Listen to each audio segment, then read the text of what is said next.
Ms. Merly Joy Manalo Castro.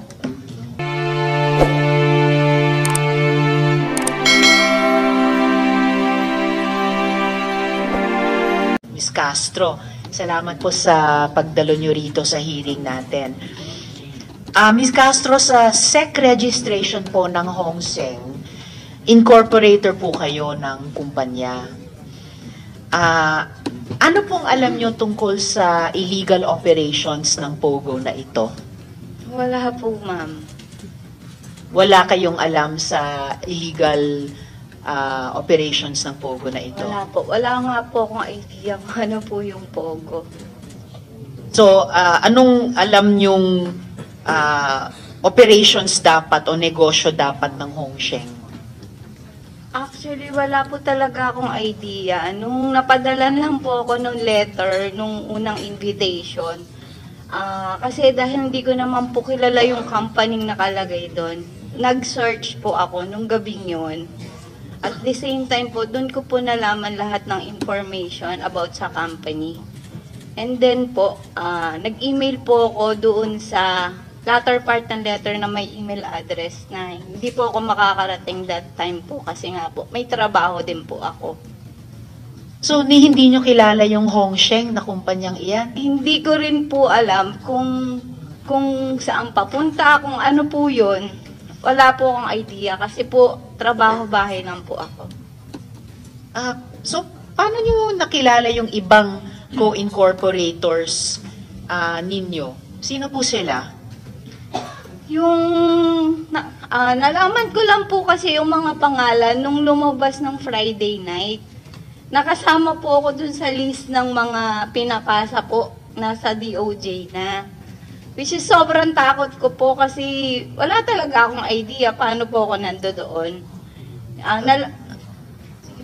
Nalaman ko lang nga po kasi nung unang letter nyo, tapos may sumunod po kasi letter from BIR, closure daw po ng Hong Seng.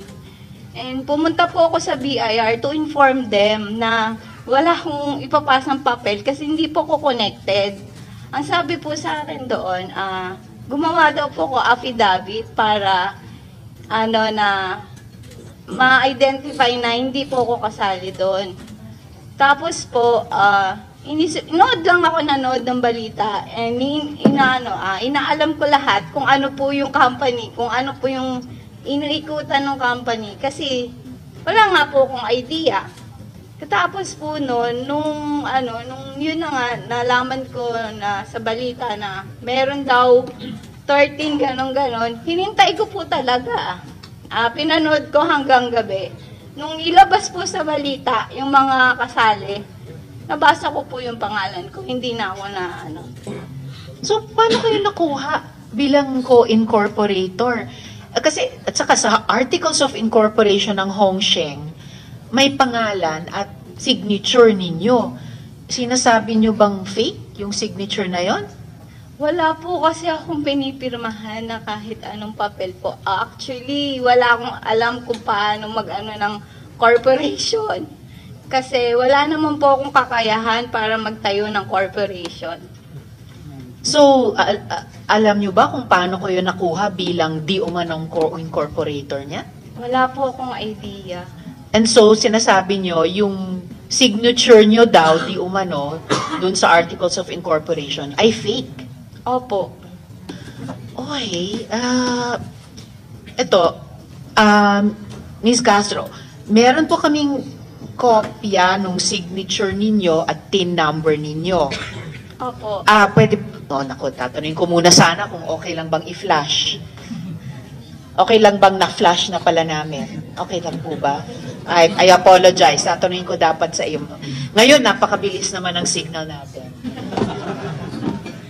I apologize. Okay lang po ba na na-flash po natin? Okay.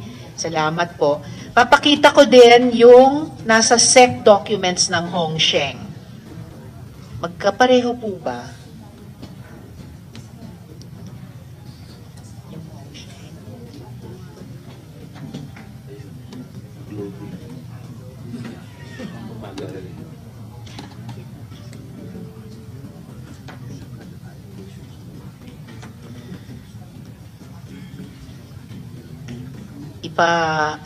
kumpara ko lang sa inyo yung totoong signature nyo at saka yung lumalabas sa Hongsheng.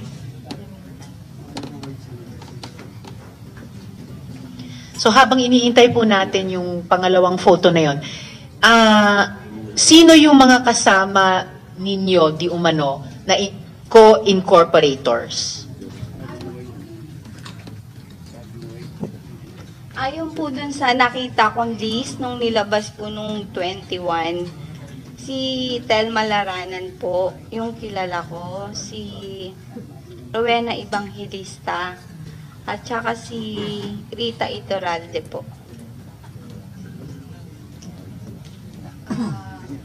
At paano mo nakilala itong sina Telma, Miss Rowena at Miss Rita? Paano mo sila nakilala?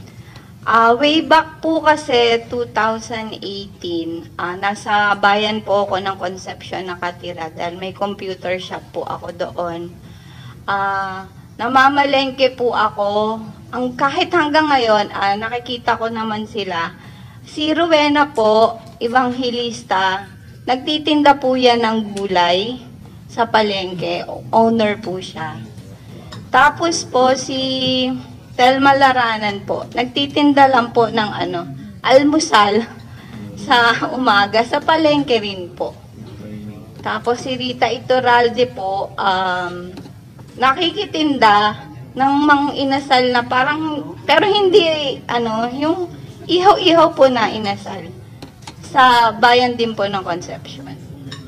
So, bukod po sa inyo, na nagulat na lang na charge na kayo bilang di umanong incorporator ng Hongsheng, mayroon pa kayong kilalang tatlong babae, sina Ms. Rowena, Telma at Rita, na pare-parehong nagtitinda sa palengke. Si Ms. Rowena nagtitinda ng gulay, si Ms. Telma nagtitinda ng almusal, at si Ms. Rita nagtitinda ng ihaw-ihaw. Isinama din po sila bilang di umanong incorporators ng Hongsheng. Actually, hindi po ako sure kung incorporator po sila. Nakita ko lang po kasi talaga yung pangalan nila nung 21, nung nilabas. Hindi ko po alam na kung incorporator nga po ba. Kasi yung sa akin lang po yung alam ko kasi nga po, yung dumating yung letter na incorporator po ako. Incorporator director. Yun po yung nakalagay sa letter.